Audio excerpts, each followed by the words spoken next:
This morning. Like she said, my name is Georgiana Pinckney, and I am the founder of Greater Life of Fayetteville Incorporated. And our mission is to offer our youth a greater life. And what I mean by that is, and I have to tell you a story of how it came about. Back in about 1990, I became a single parent. And from becoming a single parent, and with the father not being in the lives of the children, a lot of times it will cause behavioral problems. Am I right? Mm-hmm. Okay. So from that point, one of my children began to pretty much act out. In order to keep them in school, I myself had to sit in the classroom with this child. So that means more time in the classroom, less time at work, less income. It was a challenge. Or we get a phone call, as soon as the phone rang, it's like, please don't let it be the school. It was the school, come pick your child up. Or the school, they can't ride the bus. You have to bring them and pick them up from school. So those things began to become a huge, huge challenge. So at the time we lived in Colorado, so we transitioned here. How we got here was by way of my older sister. She passed away and my dad wanted us to come closer. So now, Colorado was the only place this child knew. So coming to a completely new environment, what you think happened? The same thing, and it got worse, extremely worse.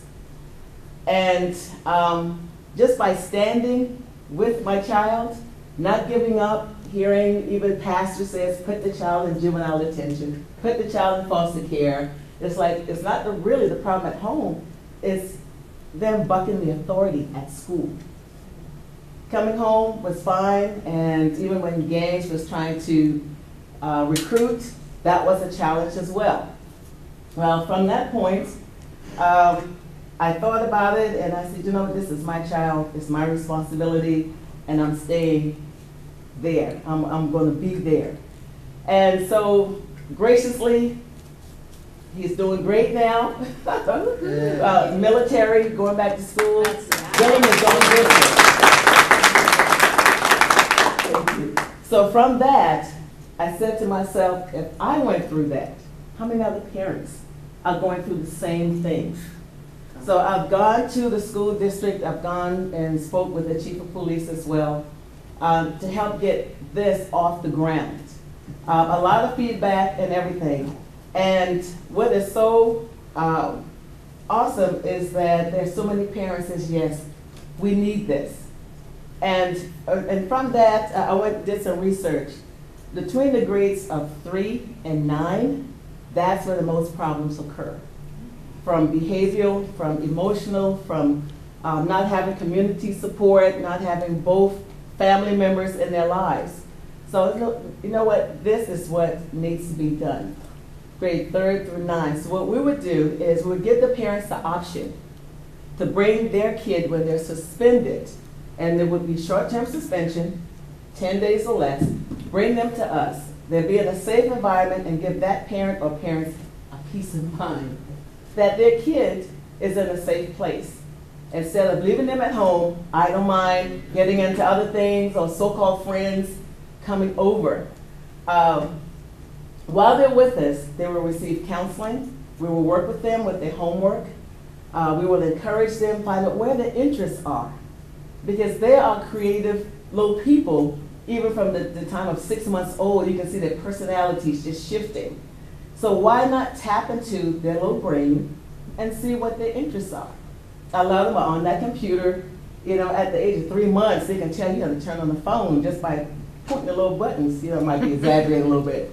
But, you know, why not use that creativity? And the purpose is to keep them in school.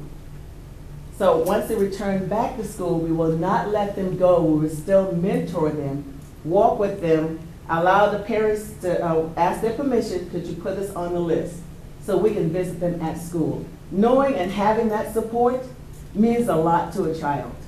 Even if it's not the biological parents, it's someone else in their lives saying, you know what, I'm going to walk with you. I'm going to be with you. And we don't want to let them go at all, even if they decide to go to college. We want to walk with them at least until they're freshmen in college. And that's what Greater Life is mainly about. The challenges right now is that I am still full-time employed, and yes.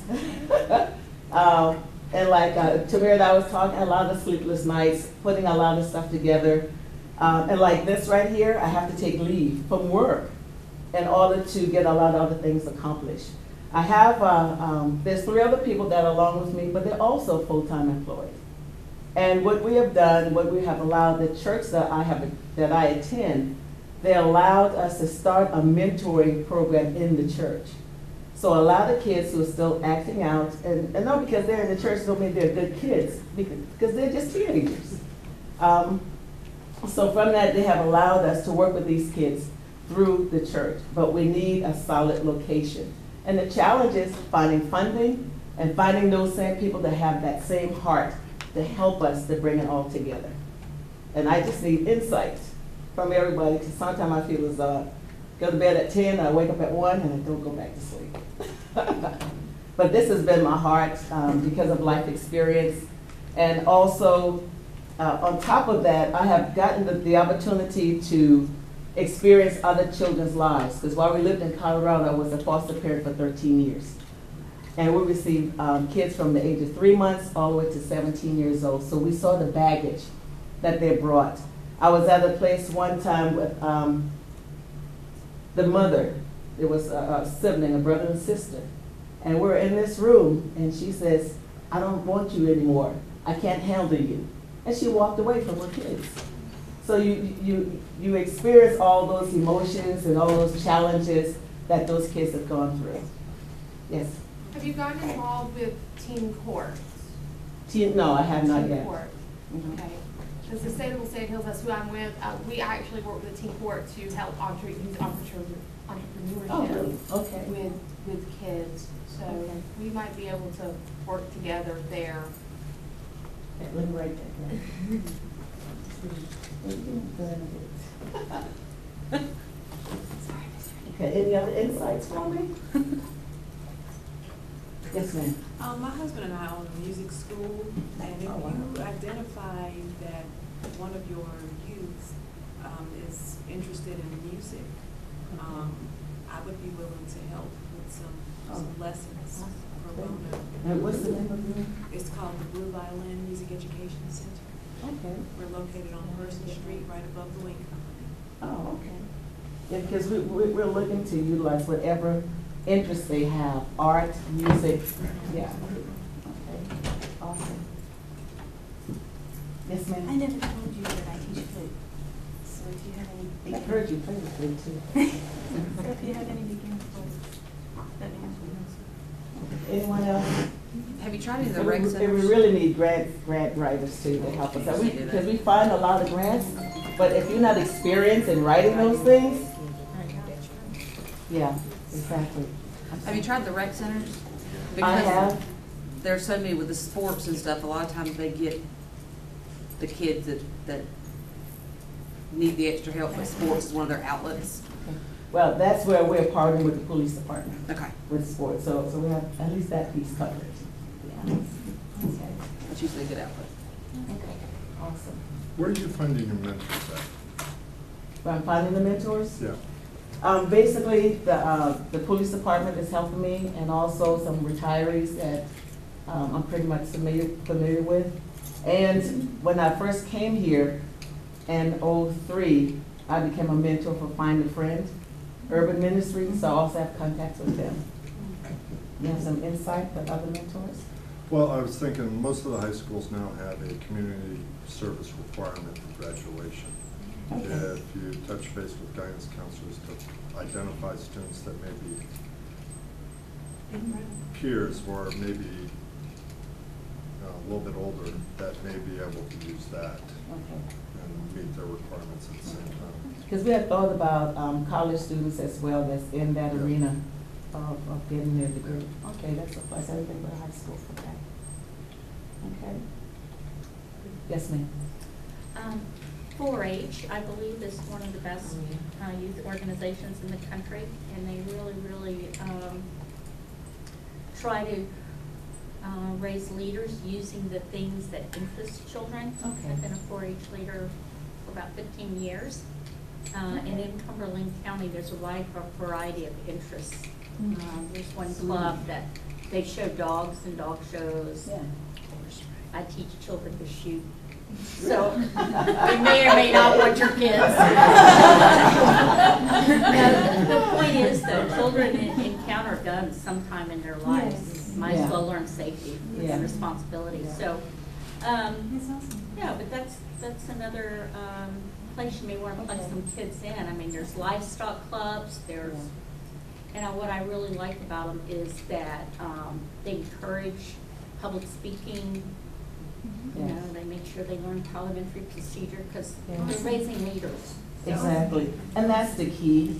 And because we want to create at least creative thinkers as well, because I just believe from the experiences being a foster parent, they come with such insights and we just need to tap into them. And a lot of times, like all three of my children have very, very strong will. I mean, very strong will. And with the first one, I didn't know how to handle that.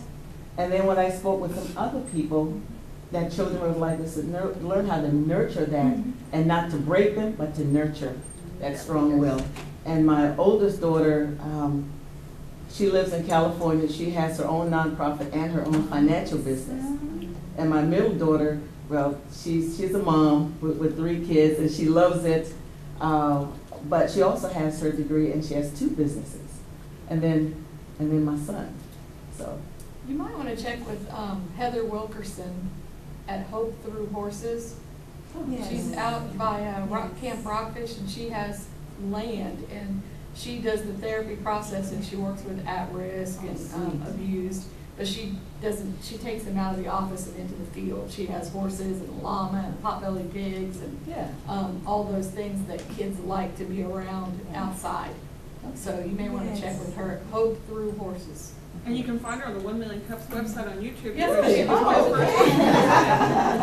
She was one of our first presenters. really sweet. And I do have some brochures here too. Yes, sir.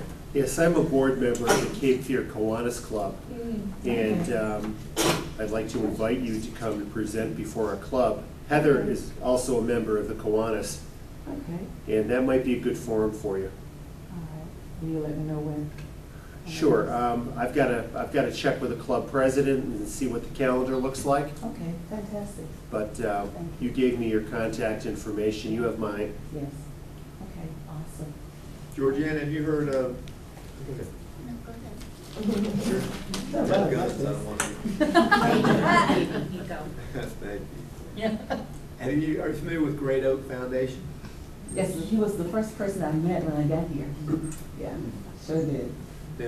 Don't they have a facility? I thought maybe you could piggyback off of them. And We had tried, but no, let the conversation stay right there. Okay. Okay. Yeah, just keep it in the box. How many children have you worked with or are working with presently? Currently, we have about 10. In the past, it was pretty close to about 30. Yeah. But we have to work one-on-one because I don't have an actual location. So we have agreed just to meet them in certain places where they'll feel free and comfortable, where we can talk with them and hang with them, you know, and just let them share their heart with us. And we encourage them, let them know this is kept confidential, unless it is life-threatening, then, you know. But it's been pretty successful so far, and I'm really grateful for the church that I'm a part of, because they encouraged it. What church is that? See, just Covenant Love. Yeah, Covenant Love. Okay. Yeah. Sorry. Okay. Yeah. Okay. Just saying I'm behind you. Is there a fee for your service? What we're trying to do is, all depends on the income of the families. From low to moderate income, then we try to have subsidized. And that's where we try to do a lot of fundraisers as well, because there's some household that cannot afford anything. So we're also trying to tap into some of the other organizations that would donate so that it would not be a cost on them. Because a lot of times if there's a financial struggle, the children can feel that as well. Yes. I know. Yeah. Okay. Anyone else? appreciate you guys. Thank you. We do have that one last question. What can the community do for you? Support me in every aspect that you can. And when I say that, I mean every aspect. Financially, encouraging, information, and even help us, because a lot of times grants come across our table, and or because we don't have a location, and even if there's someone that's willing to donate a location just for 1 year for a minimum amount that we can afford, then we really would appreciate that. We had one gentleman that did, that's funny. He was charging us $1 a month. Awesome. No, hold tight. $1 a month rent, and we really hadn't seen the place yet. But perfect location, very community-friendly location. But when you open the door, I mean, water leaks, a lot of damaged walls and stuff, the electricity and all that. And he said, well, you can go ahead and fix it up the way you want to. So when I spoke to a real estate agent friend of mine, he said, I'll tell you what, let me bring up my contractor, you bring anybody else that you want, and let's talk about this location. So we did, it was almost like 7 of us there, and the contractor said no. It will cost you more to renovate than for the owner to tear it down and rebuild it. And it would have been a perfect location. So he was looking for a free renovation. Exactly right. Exactly right. Yeah. So that's what we have been running into. But it would be phenomenal if we can get a place because a lot of times the grants is not granted to us because we don't have a solid location. And that's one of the main problems. You know, like we said, because we do meet the kids because we don't want to stop the program, all because we don't have a location.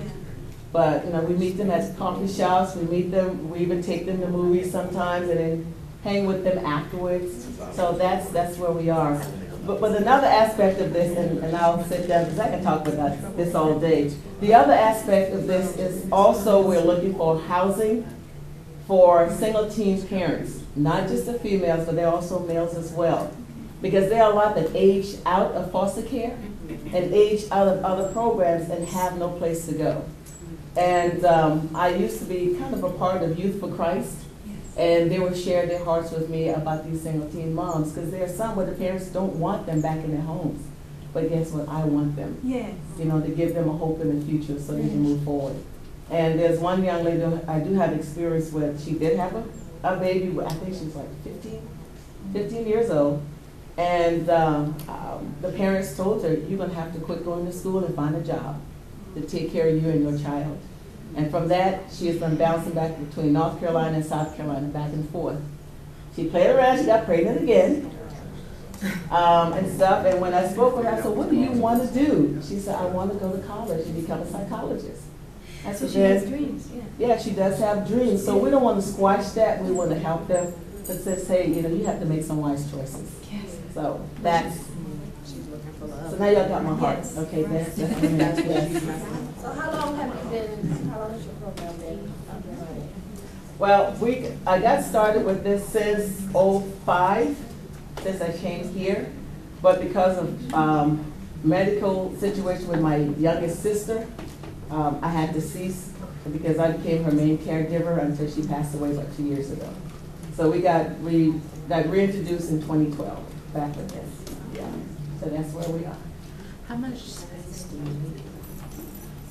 In order to keep the utilities on, the rent hopefully won't be a lot, but just the administrative cost. I mean, space-wise. Oh, space-wise, I'm sorry. We want at least no less than 1,200 feet, the reason being because we have to set up the computers for the kids as well. Because we want to have a computer lab along with an arts room where they can have music and drama and dance as well.